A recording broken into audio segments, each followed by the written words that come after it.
Irmãos, podem assentar-se. Saúdo a todos no nome de Jesus. Amém? Bom estar aqui novamente. Não é com muita frequência que a gente vem aqui, até porque quem está à frente da igreja tem dificuldades de sair da igreja aos domingos, né? Se não fosse isso, eu acredito que eu viria mais vezes aqui em Natal.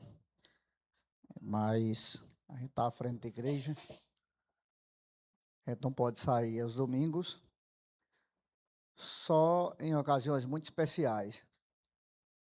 E a ocasião que me trouxe hoje aqui é muito especial, né? Nós viemos participar do casamento, a Maressa, entregar a Maressa por Deus e Mar, né? E dar umas orientações para ele também, né? Vamos cuidado, rapaz, porque aí foi muito esforço para criar, para educar, né? Então você toma cuidado. É um diamante que a gente lapidou e entregou para ele. Que Deus o abençoe. Aí veio também minha esposa, mãe Deusa, o irmão mais novo da Maressa, que mora com a gente, o Miguel, já passou aqui para aqui. A avó de Maressa, dona Joana, levanta aí, dona Joana, o braço. Que é o lado da Deusa. Primo de Maressa, Caio. A outra tia de Maressa, Erivânia, cadê ela? Foi ao banheiro, né? Pois é, veio esse povo aí com a gente.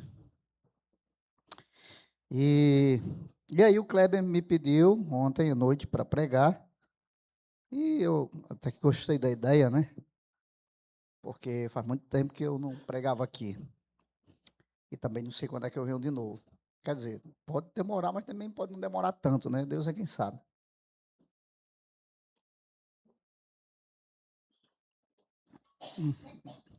A gente vê tanta gente nova aqui, né? Tanta gente que vai se agregando à igreja de Cidade Verde. Acredito que tem pessoas aqui que nem tinham me visto ainda. Mas a minha ligação com essa igreja é muito antiga e muito forte, né?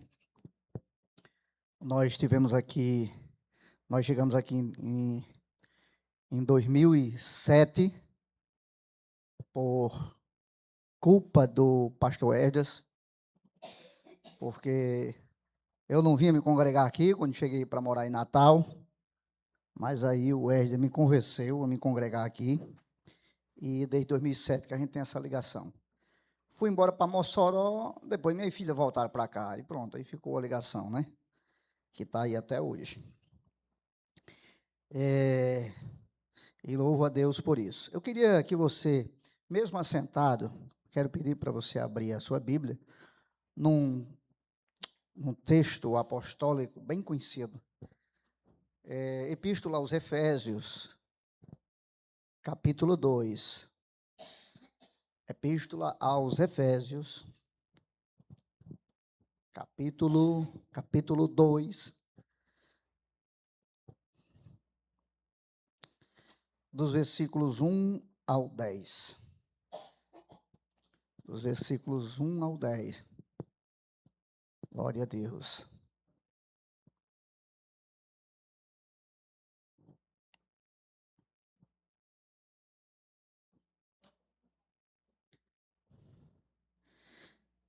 Diz assim a sacrossanta palavra de Deus: Ele vos vivificou, estando vós mortos nos vossos delitos e pecados, nos quais outrora andastes, segundo o curso deste mundo, segundo o príncipe das potestades do ar e do espírito que agora opera nos filhos da desobediência, entre os quais todos nós também antes andávamos nos desejos da carne e fazendo a vontade da carne e do pensamento, e éramos, por natureza, filhos da ira,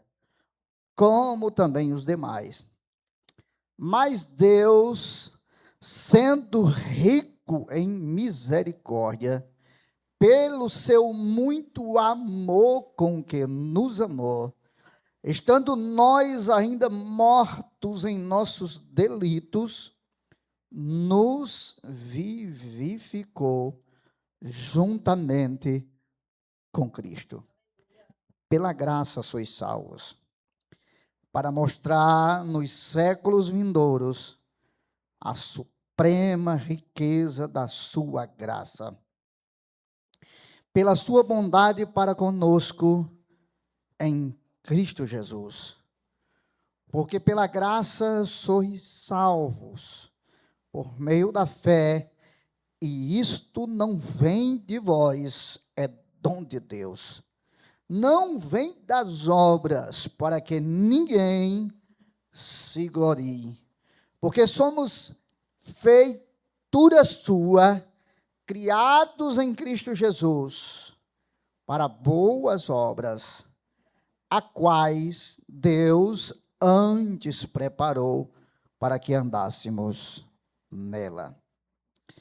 Meus irmãos, irmãs, hoje é culto de ceia do Senhor, e talvez um tema teológico bem relacionado com a ceia seja o tema da graça. Eu entendo que é muito conveniente falar sobre a graça num culto de ceia do Senhor. Falar sobre essa extraordinária bondade do Senhor nosso Deus, a sua graça, a graça de nosso Senhor, Salvador Jesus Cristo. Nessa epístola, Paulo apresenta as grandes riquezas espirituais trazidas por Cristo para os que iriam crer nele. No capítulo 1, ele fala da questão da eleição e também da redenção e do selo do Espírito. Aí no capítulo 2, ele vai falar do que trouxe todas essas riquezas a nós. Então, é como se ele falasse primeiro do efeito e agora ele está falando da causa, que é a graça. A graça é a causa de todas as riquezas espirituais dispensadas sobre nós, de nossa redenção, de nossa regeneração, de nossa comunhão. Tudo que nós temos de Deus em nossas vidas é resultado da graça de Deus, porque nós não temos como merecer nada do Senhor, nada merecemos de Deus. Então, nós só nos reconciliamos de novo com Deus. Só foi possível se encontrar novamente com Deus. Só foi possível retornar à comunhão com Deus, porque Deus é gracioso. Não fosse sua graça, a humanidade estaria perdida. E a gente precisa refletir sobre isso.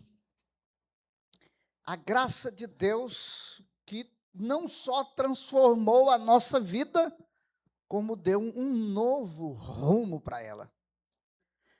E não só transformou a nossa vida, mas transformou-nos a nós mesmos, transformou o nosso caráter, transformou o nosso ser e deu um novo rumo e um rumo eterno para as nossas vidas.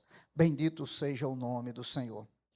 Então, para falar da graça, Paulo começa falando do homem antes de ser alcançado por essa graça.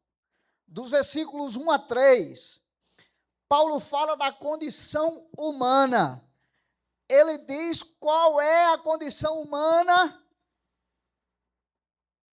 de um pecador que não aceitou ou que não recebeu a graça de Deus em sua vida ainda. Ele começa dizendo que este homem, ele está morto espiritualmente. Está morto. Ele nos deu vida estando nós mortos em nossos delitos e pecados. A gente sempre pensa na morte como o desfazimento dessa existência, ou a passagem dessa existência. A gente sempre pensa na morte como esse acontecimento físico em que o corpo deixa de funcionar e a alma sai do corpo e vai para onde muita gente nem sabe. Mas o significado mais preciso e mais teológico para a palavra morte é separação de Deus. A morte, ela não se define exatamente pela o fim da respiração aqui nessa vida, mas a morte é a separação de Deus. Foi o que Deus disse ao casal lá no Jardim do Éden. O Senhor disse: se vocês comerem do fruto do conhecimento do bem e do mal, vocês morrerão. E quando eles comeram, eles já morreram, porque se separaram de Deus. Então a morte é a separação de Deus. Que nessa vida, enquanto o pecador respira, essa separação de Deus está em um estágio espiritual, mas futuramente será completo. Então, nós estávamos mortos, separados de Deus. Nós estávamos mortos, e como morto, ninguém reage. A gente não podia reagir, a gente não tinha como reagir a qualquer estímulo espiritual. Por isso é que vem a graça. O pecador depende que Deus o desperte. O pecador depende que Deus o chame. Por isso que Jesus disse: chegou o momento em que os mortos ouvirão a voz do Filho do Homem, e os que a ouvirem viverão. Aleluia! Aleluia! Deus é tão poderoso e tão bom em sua infinita graça, que fez com que eu e você ouvisse a voz dele, nós estando mortos. Somente Deus podia fazer isso.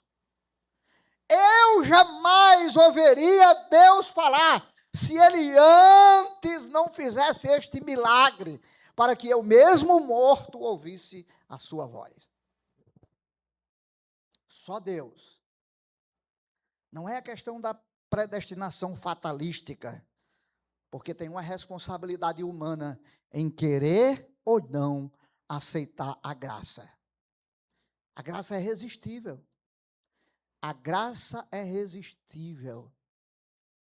A graça é irresistível.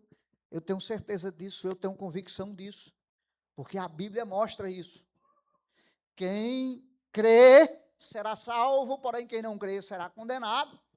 A graça é irresistível, mas a graça, ela faz com que Deus, o Espírito Santo, fale na alma humana, e ele pode resistir ou não. Fale para ele do plano de Deus, do que Deus fez para o restaurar, para o reconciliar, do que Deus fez lá na cruz do Calvário, da sua morte naquele lugar, não por causa dele mesmo.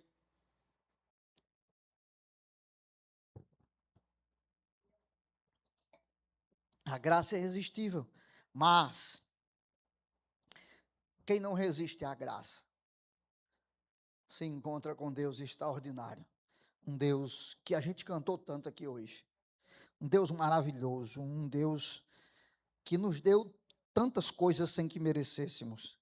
Primeiro, a primeira grande bênção é a misericórdia, porque nós estávamos vivos, esperando conhecer a graça por causa da misericórdia. A misericórdia é o favor de Deus, em que nós não somos punidos conforme merecemos. Aí a graça é o favor de Deus, que nos justifica para sermos santos perante Ele. Aí Paulo diz também que nós vivíamos segundo o curso desse mundo, fazendo aquilo que o mundo impõe, sem que a gente conseguisse julgar o que era bom, o que era ruim. O pecador, ele não julga o que é bom e o que é ruim, ele não tem esse discernimento. O mundo diz para ele que essas coisas mundanas são boas, que se embriagar é bom, que a promiscuidade sexual é boa. O mundo diz para o pecador que essas coisas é bom, mas ele não tem discernimento para saber se é bom ou se não é, porque ele está totalmente dominado pelo pecado. E Paulo disse, nós andávamos assim. E eu acho interessante ele se incluir. Paulo era um homem religioso.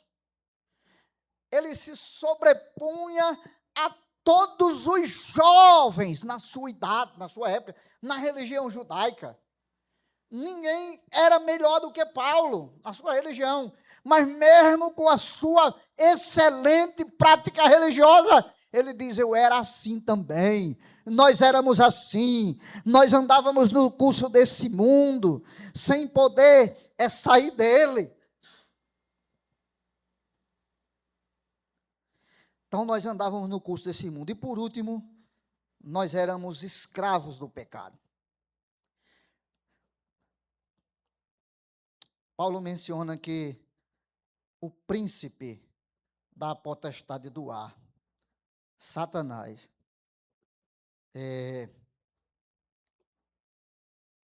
escravizou os pecadores nos seus pecados. Jesus tem um sermão bem interessante sobre isso. Em João capítulo 8, a partir do versículo 30, Jesus começa a ensinar aos judeus que já eram seus discípulos, ou que estavam começando a ser seus discípulos. Jesus chega para eles e diz assim, olha, permaneçam nas minhas palavras e verdadeiramente sereis meus discípulos, e por serem meus discípulos, conhecereis a verdade, e a verdade vos libertará. E sabe o que eu acho interessante? Os judeus disseram, olha, nós somos filhos de Abraão, e como filhos de Abraão, nós nunca fomos escravizados por ninguém. Como assim? E os 400 anos no Egito? E os 70 anos na Babilônia? Como assim nunca fomos escravizados por ninguém? Jesus poderia ter levado essa questão a lume com eles. Não, vocês foram sim. Mas Jesus não estava preocupado com isso. Jesus, então, olha para eles. No versículo 34, ele diz assim, em verdade vos digo que quem comete pecado é escravo do pecado. O pecador é escravo do pecado. Ele não peca porque quer, ele peca porque é escravo. O pecador não peca porque quer, ele pensa que peca porque quer. Ele pensa que faz o que é errado porque quer, mas não é. Ele pensa que tem liberdade, mas ele não tem liberdade. Ele pensa que é livre, mas ele não é livre. Sempre que eu penso nisso, ou eu prego sobre isso, me vem à memória uma experiência muito forte que eu tive com Deus no ano da minha conversão. Eu me converti em julho de 96. E a constatação é que já faz 30 anos, né? Já se passaram três décadas, que coisa, né? Mas em fevereiro daquele ano, bem antes da conversão, eu tive uma experiência extraordinária com Deus. Porque eu estava me preparando para ir para o carnaval, eu era um fulião, e eu dizia, eu não vou. Chegou o tempo de ir para o carnaval, eu digo, eu não vou. Não vou, porque por uma série de fatores lá que não adianta nem dizer. Só que quando chegou o dia, eu não resisti, eu fui. Quando eu cheguei lá no carnaval, na primeira noite, muita tristeza, muita angústia. E eu disse, tá, eu vim aqui para me alegrar e está sendo o contrário. Vamos embora. Aí fui embora. Disse, eu não vou mais para o carnaval. Quando foi no outro dia, eu estava lá no carnaval. E eu passei o carnaval inteiro fazendo isso. Durante o dia era ruim, eu dizia, ia para casa, a gente não voltava, à noite eu voltava. E me embriagava. E cheirava um negócio chamado loló, não sei se vocês já ouviram falar.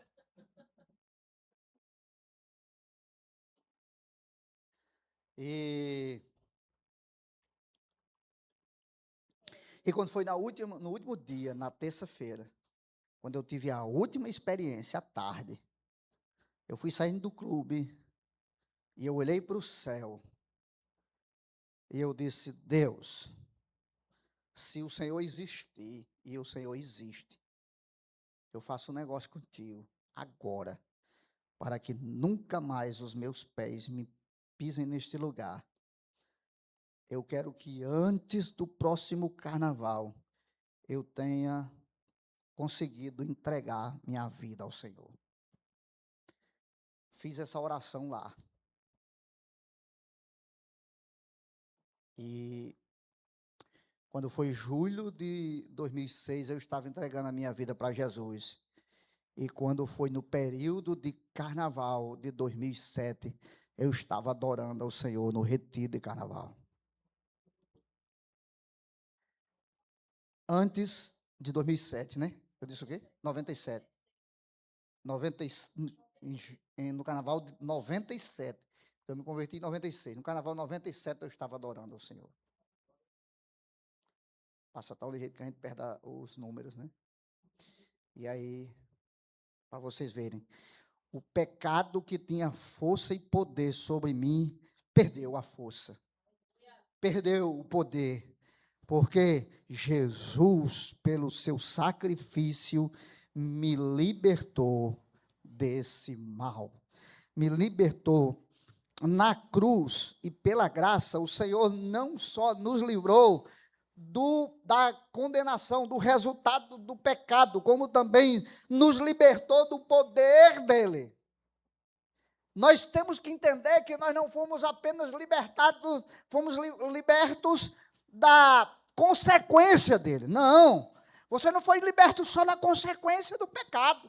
Você foi liberto do poder do pecado. O pecado agora não tem mais poder sobre a sua vida, porque o Senhor nos libertou dele. Bendito seja o nome do Senhor. Deus é riquíssimo em misericórdia e pelo seu amor, seu muito amor com que nos amou, nos libertou do poder do pecado. Então agora o pecado não mais tem domínio sobre a minha vida, nem sobre a sua. Então, quais foram os resultados desta graça? Primeiro, Deus nos deu vida. Mas como foi que Ele nos deu vida? Ele nos deu vida juntamente e através de Cristo. Como a gente vai celebrar daqui a pouco, a nossa vida custou a vida de Jesus na cruz. A nossa vida custou sangue imaculado de Jesus na cruz. A nossa vida custou o sacrifício daquele Deus, do Deus que encarnou. que veio a essa terra com essa missão. Uma vez eu vi um filósofo dizendo que tem muita dificuldade de acreditar num Deus que deixa seu filho morrer na cruz sem fazer nada.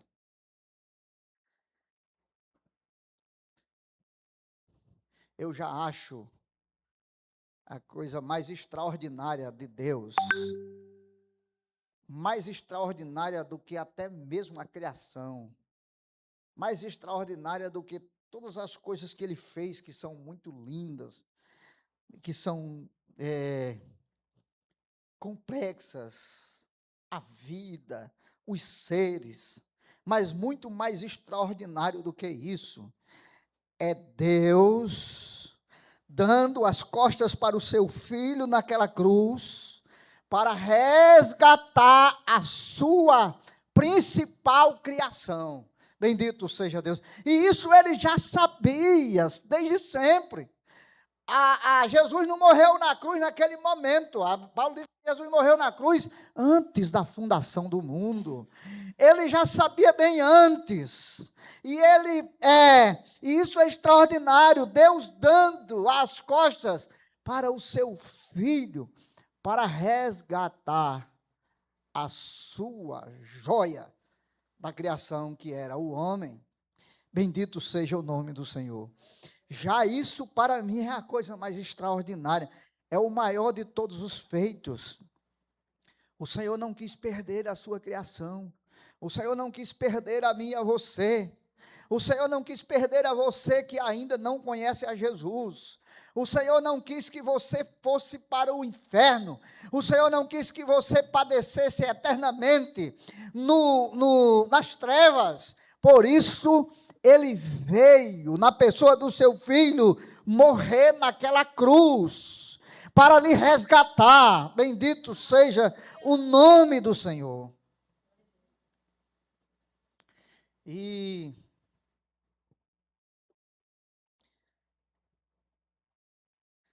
isso não tem nada a ver com o que você possa fazer, ou com o que você queira fazer. Não tem nada a ver. Porque isso é pela graça. Porque pela graça sois salvos. Porque pela graça sois salvos mediante a fé. A fé não é a causa da salvação. É apenas a exigência de Deus para que você aceite essa graça.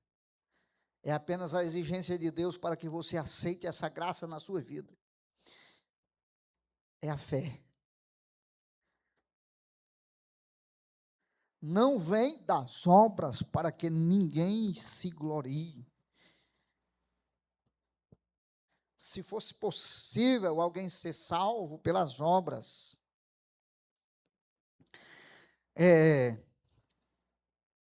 se fosse possível alguém ser salvo pelas obras, por que Jesus morreria? Não.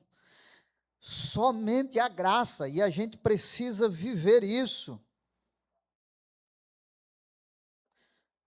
Um dia eu, numa escola dominical lá em Mossoró, quando eu estava lá, eu resolvi perguntar aos irmãos.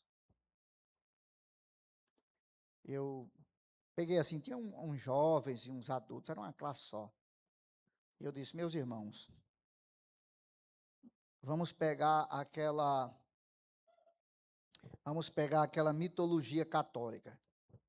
Pegando aquela mitologia que São Pedro está na porta do céu. Aí São Pedro está na porta do céu, como diz os católicos. Aí você chega na porta do céu, aí São Pedro diz assim, você vai para onde? Aí você diz, eu quero entrar aí no céu. Aí São Pedro faz a seguinte pergunta a você. Por que você acha que você pode entrar aqui no céu? Aí as respostas, meus irmãos, me surpreenderam. Eu fiquei, por isso que eu gosto muito de falar desse negócio de graça. Porque eram crentes antigos. Tinha crente que dizia, Senhor, o senhor avalia aí, faça uma avaliação, vê se eu mereço. Por incrível que pareça, uma jovem chamada Maressa Damares me agradou com a resposta. E agora a senhora Maressa, né? Ela disse assim, painho,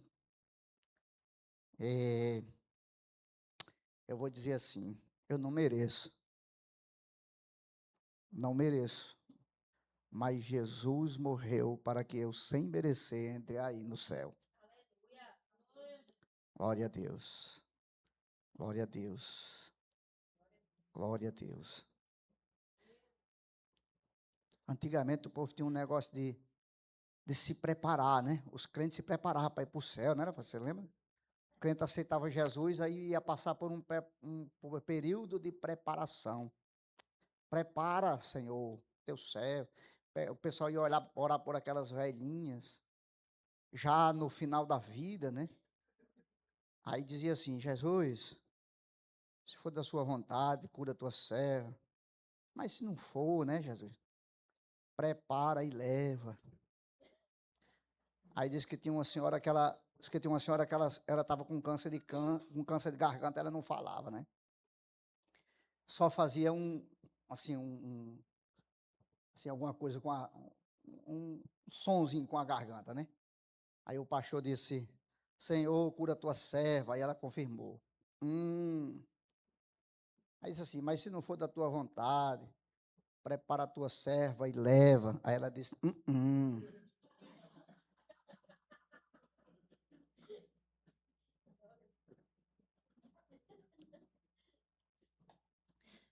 Mas, meu irmão, o que, que eu faço com essa teologia do prepara? Onde é que eu vou aplicar essa teologia? No ladrão da cruz. O cara subiu naquela cruz, ladrão, assaltante. E não deu tempo, pastor Kleber, nem dele descer para ser batizado. Se fosse por essa teologia aí, era para esse Jesus tirar ele lá da cruz. Meu filho, vá, procura uma igreja, se batize. Né? Mas ele disse para o ladrão da esquerda. Tem nem um viés político, viu? Disse para o ladrão da esquerda. Se bem que... Então ele disse assim, você não teme a Deus nem na hora da morte, mas nós estamos aqui porque merecemos. Jesus, lembra de mim quando entrares no teu reino. Olha, nem os discípulos que andaram com Jesus tiveram aquele nível de revelação, de entendimento da missão de Jesus. Os discípulos não estavam compreendendo porque Jesus estava na cruz, mas o ladrão estava. O ladrão estava entendendo, ele disse, Jesus, daqui você vai para o seu reino, e lembre de mim quando for para o seu reino. Jesus, que conhecia o coração do ladrão, que sabia o que estava se passando na sua mente e na sua alma, disse, ainda hoje estarás comigo no paraíso. Isso é a escandalosa e extraordinária graça do Senhor. Aleluia! Aleluia! Aleluia! É a graça que leva um pecador arrependido na hora da morte para o céu. Arrependido de verdade. Aleluia! Então, é pela graça que somos salvos. Ah, pastor, mas aí se a gente é salvo pela graça, a gente pode fazer o que quiser. Não, não é assim não também. Porque a graça não só salva, ela também transforma. Diga comigo, a graça não só salva, ela também transforma. Amém. É o que Paulo diz. Pela graça nós fomos salvos e depois fomos feituras dele para as boas obras que Ele preparou para que andássemos nela. Olha só, ela não só salva, ela transforma. Eu uma vez salvo para sempre, então depois de salvo posso fazer o que quiser. Não. Se você é salvo, você foi liberto do pecado. Se a graça lhe alcançou, você não tem mais desejo. Você pode até ter pensamentos pecaminosos, mas você foi liberto do poder do pecado e logo você vai vencer o pecado. Bendito seja o nome do Senhor. Nós somos agora obra-prima de Deus, feitura dele, indicados e preparados para as boas obras que Ele preparou para que andássemos nela. Bendito seja o nome do Senhor Jesus, aleluia! Houve um conflito teológico no início da Reforma Protestante, porque o Martinho Lutero, ele era um pregador da graça, um extraordinário defensor da graça. E aí ele tinha dificuldade de aceitar o livro de Tiago, porque Tiago fala da existência das boas obras, ou do vínculo das boas obras com a salvação. E dizem até que teve um dia que o Martinho Lutero pegou e disse, era para o epístola de Tiago sair da Bíblia. Porque Tiago tem o vínculo nas obras da salvação. Mas um dia o próprio Lutero resolveu esse problema de uma forma majestosa. Ele disse assim, olha só, guarde isso no seu coração. Ninguém é salvo pelas obras, mas ninguém vai ao céu sem elas. Por quê? Porque as obras são um sinal de que nós somos salvos pela graça. Não sou salvo pelas obras, mas você não vai ver pessoas no céu que não demonstraram ser salvo pelas obras nessa existência. Então, as obras não são a causa da salvação, mas são um efeito da salvação. Um efeito da salvação.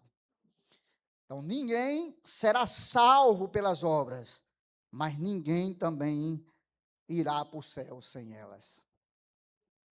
Amém? Meus irmãos, a gente tem a ceia, eu vou convidar vocês para ficar de pé, eu vou fazer uma pequena oração com vocês.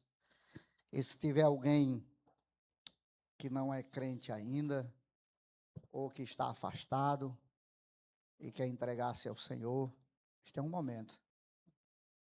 Alguém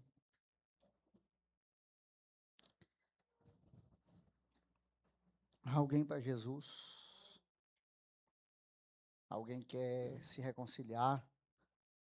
Se você não quer fazer isso agora, faça enquanto a igreja estiver reunida, procure o pastor da igreja, os ministros aqui, entregue sua vida a ele, quanto antes. E você que já é crente, reconheça sua total dependência da graça de Deus. Não há espaço na Bíblia para o orgulho espiritual. E também viva com gratidão. A salvação é um presente imerecido. E deve produzir em nós alegria e adoração. Não esqueça de demonstrar a sua fé por meio das obras. A transformação interior se reflete no seu exterior, na sua santidade, no seu serviço, no seu amor. E não pare de proclamar o evangelho da graça de Deus aos que ainda estão espiritualmente mortos. Porque todas as vezes que você fala com a sua boca no coração do pecador, o Espírito Santo brada para que ele venha aceitar. Senhor nosso Deus e Pai, Graças te damos por esta tão rica oportunidade de estarmos diante do Senhor. Graças te damos pelo teu amor, pela tua manifestação de amor na cruz do Calvário, que foi a maior já vista e sempre será. Graças te damos. E nesta noite de ceia, louvamos o teu nome por tão grande graça sobre nós dispensadas, por tão grande amor que nos alcançou. Louvado seja o teu nome. E quero te pedir que esta palavra encontre lugar em nossos corações. Quero te pedir que esta palavra, oh Deus amado, bendito seja o nome do Senhor, produza frutos, aleluia, de arrependimento no coração daqueles que ainda não te conhecem. E que também, ó Deus amado, alcance o coração daqueles que se afastaram. Em nome de Jesus. Em nome de Jesus. Que a tua igreja absorva e compreenda cada vez mais a sua graça. Não é pelo nosso mérito ou demérito, mas é pelo Senhor. Bendito seja o teu nome. Glórias ao teu nome. Abençoa cada vez mais esta igreja, este povo que te adora, que te louva, ó Deus. Abençoa o pastor Kleber cada vez mais e a sua família. E os ministros.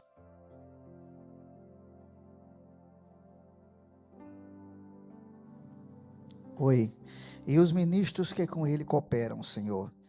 No nome de Jesus. Abençoa esse povo até que o Senhor venha. Em nome de Jesus. Amém.